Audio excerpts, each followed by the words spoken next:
Welcome back to my channel Soni Subbu vlog. Last వీడియోలో అయితే పెళ్ళికూతురు వచ్చిందని చెప్పాను కదండి, ఊరేగింపు అదంతా చూపించాను కదా. ఈ వీడియోలో అయితే కాలగల్లు సంబరం చూపిస్తాను. పెళ్ళికూతురుని తీసుకొని వచ్చిన తర్వాత పెళ్ళికూతురికి పంచదార నీళ్ళు తాగించేసిన తర్వాత కాలగోలు సంబరానికి అయితే రెడీ చేస్తామండి. పెళ్ళికూతురికి అయితే విడిదిల్లు ఇచ్చామండి. ఆ విడిదింట్లోనే పెళ్ళికూతురు అయితే తయారవుతుంది. పెళ్ళికొడుకు పెళ్ళికూతురు ఇద్దరు కాలగోలు సంబరానికి అయితే తయారైపోయారు. పేరెంటాలు పెళ్ళికూతుర్ని పెళ్ళికొడుకుని చేయి పట్టుకొని తీసుకొని వచ్చి దేవుడి గది దగ్గరికి దండం పెట్టించి మనం ఏదైతే రెడీ చేసామో పందిరి ఉంటుంది కదండి, కాలగోలు పందిరిలోకి తీసుకొని వెళ్ళి కూర్చోబెడుతుంది అనమాట. మధ్యలో పేరెంటాలు కూర్చుంటారు, పెళ్ళికొడుకి పెళ్ళికూతురికి మధ్యలోని. వాళ్ళు కూర్చుండిపోయిన తర్వాత మేము కూడా మా ప్లేసెస్లో సెట్ అయిపోయామండి. పెళ్ళికూతురు పెళ్ళికొడుకు వెనకాతలు అయితే సెట్ చేసుకున్నాం అనమాట. మా అక్క, నేను, మా చెల్లి, నేను మా హస్బెండ్ ఫోటో తీయించేసుకున్న తర్వాత నేనైతే శారీ మార్చానండి. ఎందుకంటే కంప్లీట్గా రంగుల్లో ముంచి తేల్చుతారనమాట. దీని ఫుల్ వీడియో అయితే మన ఛానల్లో లైవ్లో ఉంటుంది, చూడండి. చూడలేని వారు ఎవరైనా ఉంటే. ఇదైతే పెండ్లి కత్తిరండి. పెండ్లి కత్తిర అనమాట.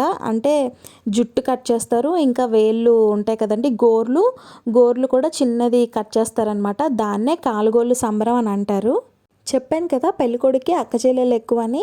వాళ్ళందరూ అక్క చెల్లెలు అనమాట. అంటే మనకి పెండ్లి కత్తిరి అయిన తర్వాత ఆ జుట్టుని ఇంకా పెళ్ళికూతురు వాళ్ళ మమ్మీ డాడీ ఇంకా పెళ్ళికొడుకు వాళ్ళ మమ్మీ డాడీ డబ్బులు వేస్తారనమాట. అక్క చెల్లెలకి వాళ్ళకి ఎంత కలిగితే అంత డబ్బులు వేస్తారు. వాళ్ళు చెంగు పడతారు, ఆ చెంగులో అయితే వేస్తారండి. ఇదైతే గోర్లు కట్ చేయడం అండి. గోర్లు కట్ చేయడం ఇంకా జుట్టు కట్ చేయడం ఇవన్నీ మంగళోళ్ళు చేస్తారనమాట.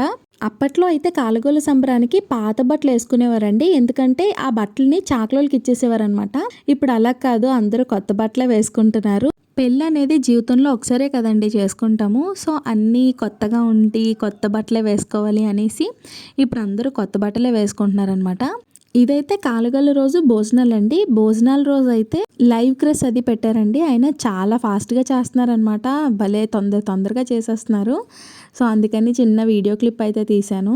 కాలగల్లు రోజు అయితే చాలా ఎంజాయ్ చేసామండి. అప్పుడు ఎంత ఎంజాయ్ చేస్తామో ఆ తర్వాత ఆ రంగులు అవి వదిలించుకోవడానికి అంత కష్టపడతామన్నమాట. వీడైతే నా పెద్ద కొడుకు అండి. వీడియో తీయలేనంతసేపు బాగానే పెడతాడు ఫేస్ అయితే. వీడియో తీయడం స్టార్ట్ చేసిన తర్వాత కొంచెం డిఫరెంట్గా మార్చేస్తాడు అనమాట ముఖం ఎక్స్ప్రెషన్స్ అన్నీని. స్టార్టింగ్లో చెప్పాను కదండి, పెళ్ళికూతురు పెళ్ళికొడుకు కూర్చున్న తర్వాత మేము వెనకతలు సెట్ అయిపోయామని చెప్పి. పెళ్ళికూతురికి పెళ్ళికొడుకి ఇలా తల తిప్పి అక్షింతలు వేస్తున్నారు కదండి, డబ్బులు వేస్తారనమాట. ఇలా కాలుగోలు సంబరంలో అక్షింతలు పట్టుకొని మనకి ఎంత తోస్తే అంత డబ్బులు అయితే వేస్తారండి. ఒక్కొక్కరు 10 rupees, 1 rupee coins, 2 rupee coins, అంటే మన స్తోమత బట్టి మనకి ఎంత తోస్తే అంత డబ్బులు అనమాట. ఇలా అక్షింతలు బుర్ర చుట్టూ తిప్పేసి అక్షింతలు వేసేసి ఆ చేతిలో ఉన్న డబ్బులు అయితే ముందున పళ్ళుల్లో వేస్తారు. అవి కూడా మంగళంలో పట్టుకెళ్ళిపోతారండి.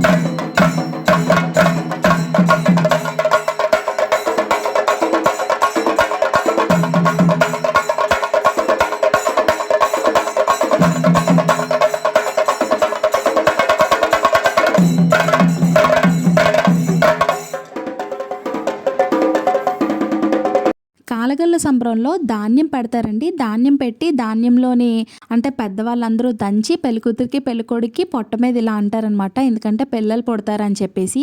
అదంతా నేను లైవ్లో ఎక్స్ప్లెయిన్ చేశాను. కాలగల్ల సంబరం అయిపోయిన తర్వాత పెళ్ళికూతురికి పెళ్ళికొడికి స్నానం చేయిస్తారు. వాళ్ళకి స్నానం చేయించగా మిగిలిన వాటర్ అయితే పిల్లలకి స్నానం చేయిస్తారండి. ఎందుకంటే పిల్లలకి దిష్టి తగలకుండా ఉంటుందంట ఆ వాటర్తో స్నానం చేస్తే. వాళ్ళ స్నానం అయిపోయిన తర్వాత యాక్చువల్గా పెళ్ళికూతురికి పెళ్ళికొడికి ఆకు వేసి భోజనం పెడతారండి. బట్ పంతులు గారు భోజనం చేయొద్దన్నారంటండి పెళ్ళికూతుర్ని పెళ్ళికొడుకుని. కాలగొల్లు సంబరం స్నానాలు ఇవన్నీ అయిపోయిన తర్వాత పెళ్ళికొడుకు మేనమామలు ఉంటారు కదండి, పెళ్ళికొడుకు మేనమామలు అయితే ఈ అరసాల కట్టుని తయారు చేస్తారనమాట. అరసాల కట్టు అంటే వరిగడ్డుతో తయారు చేస్తారండి. ఆ అరసాల కట్టు మీదే పెళ్ళికూతురుని కూర్చోబెట్టి తాళి కట్టిస్తారండి. ఇంటికి దగ్గరలో అయితే దేవుడి గదిలో పెడతారు, లేదంటే కళ్యాణ మండపం ఇలాంటివి అయితే దేవుడు అంటే ఏదైనా దగ్గరలో గుడి ఉంటే గుడిలో పెడతారండి. ఈ అరసాల కట్టుని తీసుకెళ్లి గుడిలో పెట్టి గుడిలోనే తాళి కట్టిస్తారనమాట. ఆ తర్వాత ఇంకా పేరెంటాలు ఉంటారు కదా, పేరెంటాలు ఈ తలంబ్రాలు బియ్యం ఇవన్నీ సెట్ చేసుకుంటున్నారు ఇంట్లోనైతే. నెక్స్ట్ ఇంకో విషయం ఏంటంటే కాలకలు అయ్యేటప్పుడు మనకి భోజనం అయితే పెడతారు కదండి. ఆ భోజనాన్ని ఏదైనా అంటే మనకి చిన్నపిల్లలు ఉన్నారనుకో, ఆ భోజనాన్ని తీసుకొని వెళ్ళి మనకి ఏదైతే పందిరి ఉందో పెళ్లి పందిరి, ఆ పెళ్లి పందిరి మీద పెడితే మనకి దిష్టి తగలదనమాట పిల్లలకి. సో అలా చేస్తూ ఉంటారు చిన్నపిల్లలు ఉన్న వాళ్ళు. మేమైతే కాలుగోల సంబరం మొత్తం అన్నీ అయిపోయిన తర్వాత రెడీ అవ్వడం అయితే స్టార్ట్ చేసామండి. నేను రెడీ అయిపోయి పిల్లల్ని రెడీ చేసేసరికి ఇంకా ఊరేగింపు టైం అయింది. మేము రెడీ అయ్యాక పెళ్ళికొడుకుని అయితే తయారు చేసామండి. ఇదేనండి అరసలు కట్ట కంప్లీట్గా అయితే అయిపోయింది. ఊరేగింపు కోసం పెళ్ళికూతురు పెళ్ళికొడుకు కూడా రెడీ అయిపోయారు. మిగిలినవి నెక్స్ట్ పార్ట్లో చూసేద్దాం. Bye bye.